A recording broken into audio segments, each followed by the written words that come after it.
All right. This is not exactly new. I've actually owned this for about a year, and I've used it one other time before I started using it regularly last month. That's the Two Notes Torpedo Captor.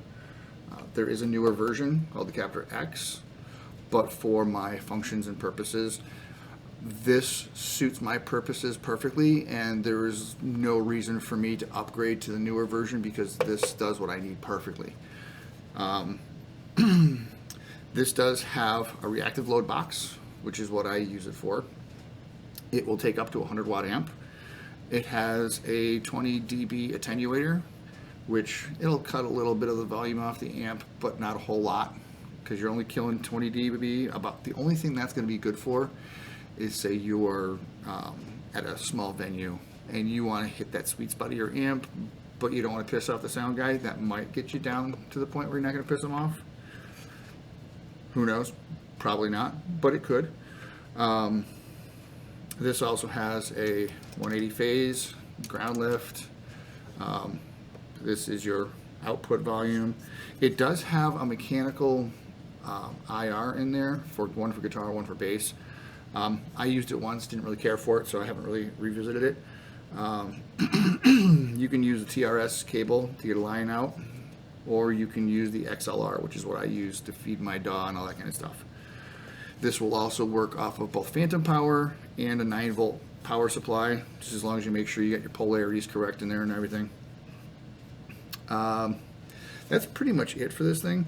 One thing, if you're using it for the silent playback with your amps and whatnot, you will notice this making some sounds when you play, but that's just because every time you hit a chord or make loud noises, that fan will kick on. And it'll sound like you're making your tube scream or something like that, functioning as intended, so you're good to go. The other thing that's awesome about this is it comes with the Two Notes Wall of Sound plugin for your DAW. I absolutely love it because it not only comes with a few speaker cab sims, and you can move the mic placement around to wherever you want in the software, which is kind of cool.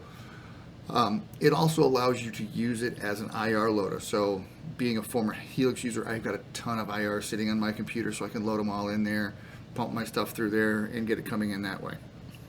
Sounds absolutely incredible. There's also a few features in there like reverb and EQ and stuff like that. I'll go over that in a few minutes when I actually turn the camera on the monitor and show you the plug-in stuff. But if you're looking to profile an amp, does an amazing job. The reactive load box is awesome. If you're looking to play your amps quietly or silently, does an amazing job. I play my 250 watt amps through this into my DAW and then out my studio monitors. Works flawlessly. I can play that and not disturb anybody in the house, which is great because my wife works third shift, so sometimes she's sleeping and, well, I don't want to be the one that wakes her up. But anyway, that's enough of looking at my ugly face, so I'm going to turn the camera over onto the software. We're going to check that out. Okay, so this is the Wall of Sound plugin. Pretty cool plugin. So in the middle here, you're going to see, at least on startup, this is your cabinet here in the middle and the mic stand.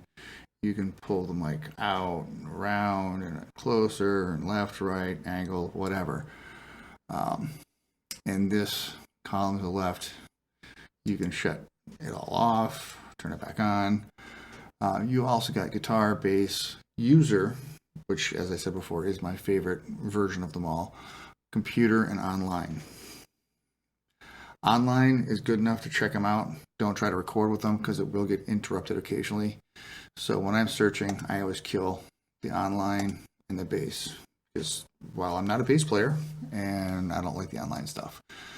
So if you're in here, you've got your selection of all the 4x12s, 2x12s. One of the things that they did in last month was, after Eddie's passing, they put an Eddie cab out. They've been pretty good about putting like a free cab out like every month or so. You can go in there and buy all the cabs, As a matter of fact, just so you can see how many there are, I'm going to turn the online section on. And you can go into guitar, and there's mix, 4x8 cabs, and 4x12s, and 4x10s, and you know, there's tons and tons of cabs, and every one of these has the ability to change the microphone placement, all that kind of stuff. You can change whether you're using 57 or a ribbon mic or a condenser mic. You know, you can change every one of them, and you can move all of them around. You can also adjust the distance from the knobs on the bottom here. You can change whether you're micing the front of the cab or the back of the cab, all that kind of stuff. You can also have a different cab coming through each side. You can pan them left, right, change the volume settings, all that kind of stuff. I tend to link them. I'm not trying to do anything fancy. I'll give me both cabs coming out both sides. I'm good. The part that I really enjoy is the user section. I have this linked to go into my folder that contains all my IRs, and I can pull up every IR that I've ever used with my Helix, and as you can see, I've got a ton of them. Since I've been getting more and more into the Eddy stuff lately, there's my 5150 stuff. I'll just grab that, and then it just puts up the sine wave for whatever IR that you're putting in there. Now you can also change your input level here on the left. You can change your view from arcade, which is this look here. I'm not really a huge fan of the arcade look because it just looks kind of off to me. So I put it back on the simulation mode. That's what I prefer. I've never used the compare function, but I would imagine that allows you to compare two different IRs or two different cabs. Input section where you've got your volume, and when you're actually pushing guitar into it, it's got a meter that goes and all that kind of stuff. Here's your EQ. Pretty simple, straight out kind of thing. Your exciter, basically it just raises it. It basically kind of like a shelf EQ type of a deal. Does do some cool stuff. You've got a built-in compressor, built-in reverb. That does like a couple of different studio things and halls and that kind of stuff. And then you can change the different sizes of the GUI. You've also got an output that'll allow you to check out what your signal is going out of this whole thing. And then you can turn off right or left cabs, that kind of thing. It's a pretty good little setup that they've got. Let's see, let me kill the online stuff, turn the user stuff back on, and then I can put the 5150. See, now you can see on both sides it's got the 5150. I can unlink them, and then I can put a 5150 EVH on one side, and then say I wanted to do a diesel 412 on the other side. So you can do the stereo cab thing, hard pan them right and left, that kind of stuff. Easy to do. So that's pretty much the wall of sound stuff. Oh yeah, almost forgot. It's got a power amp feature too, so you can have it push out 6L6s, EL34s, 84s, pretty much everything from KT88s to 6L6s. So that's a pretty robust system. I know the Captor X has a few other integrations that it does with this thing, which are pretty cool too. So next up, we're gonna get some tones going here and enjoy what it's actually meant to do. Alright, so now for some tones. I'm using my 2018 Les Paul Traditional through this one. And this is the clean tone. Still using the setup we had where one was the 5150, the other side was the diesel.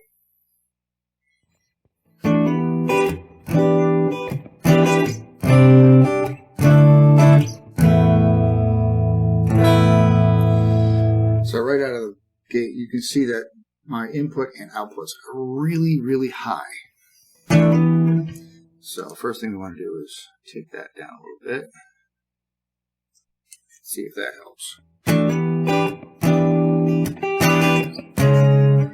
And back it down just a little bit. This digital clipping sounds like crap.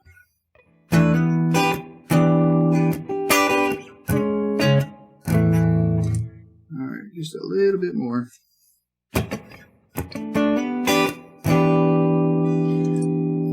Alright. So we got that going. I don't really need to use EQ on this one, but I do think I want to turn some reverb on.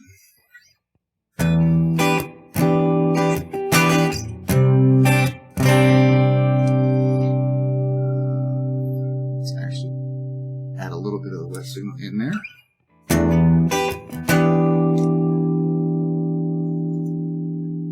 Maybe a hall reverb.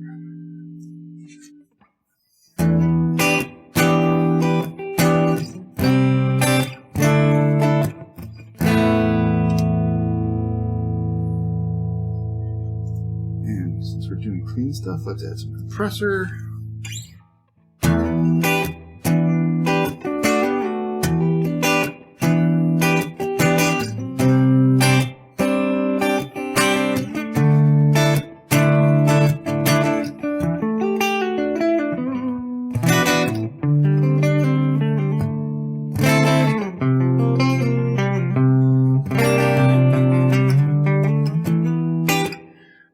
Alright, that's starting to sound a little bit better. And this is the exciter. I usually never push much past quarter. Alright,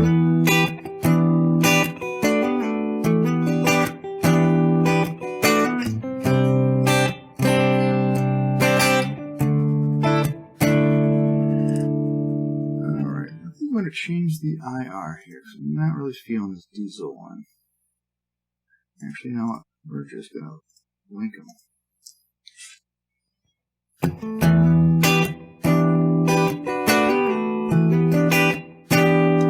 And of course, I lost my reverb and everything else.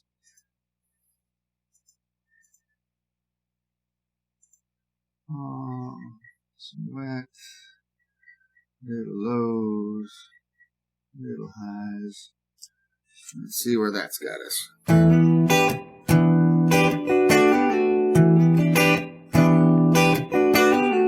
Now, wait a second, I just noticed the power amp's on this thing. We don't want that.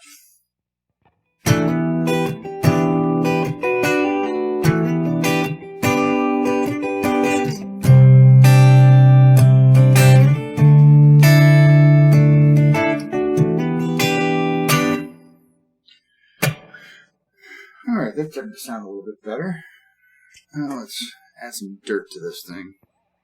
Alright,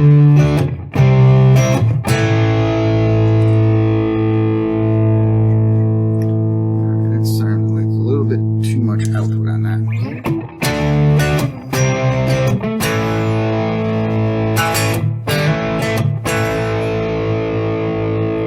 And that's getting a little bit better.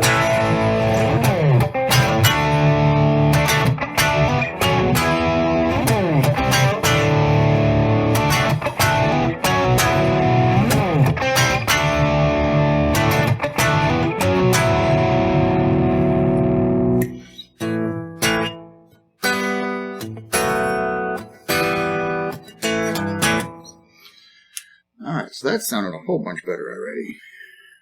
Sorry, turn my neck pickup down a little too far on that chord change.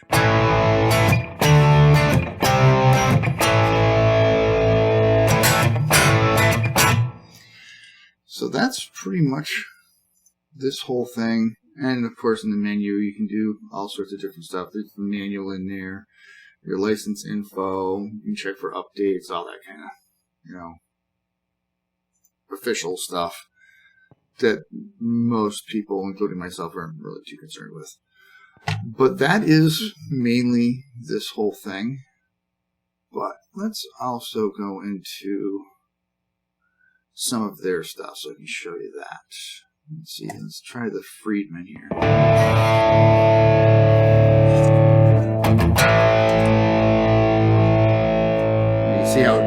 You can see how moving the mic has a pretty dramatic difference.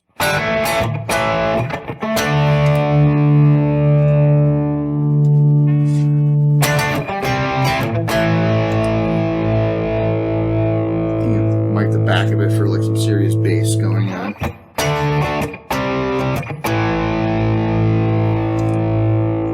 Not a fan of that one. It kind of sounds like it's in a tunnel though. Okay, let's try a different cabinet. I think let's try the Eddie. Yeah, 2x12 this is probably based off of a 5150 cab.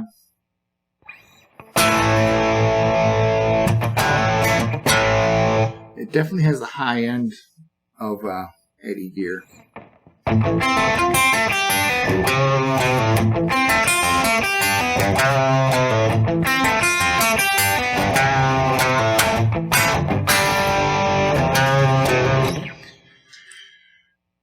Yeah, so that's pretty cool, and you can move the mic around again on pretty much all of their cabs. See, that's a Ribbon 121. I'm assuming that's based off of a Royer 121.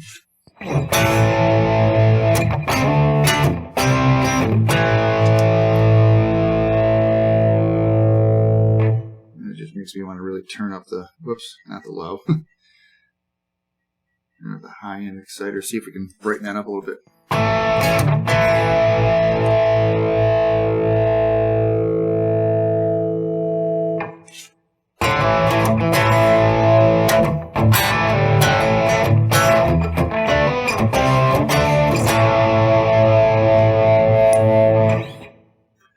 But yeah, so you can compensate with the EQ. The EQ's got guitar, bass, and bypass, kind of like the Captor itself does. So that's pretty much the Wall of Sound plugin. Works with any DAW, at least any that I know of. I'm pretty happy with it. I've been using this setup nonstop for a little while now. And just to show everybody what I'm talking about, yes, I am indeed going through a live tube amp. That's my EVH right there. Going through the Captor right there.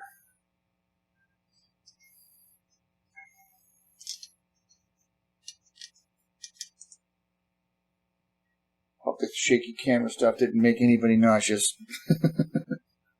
But anyway, that's all of it. See you in the next one.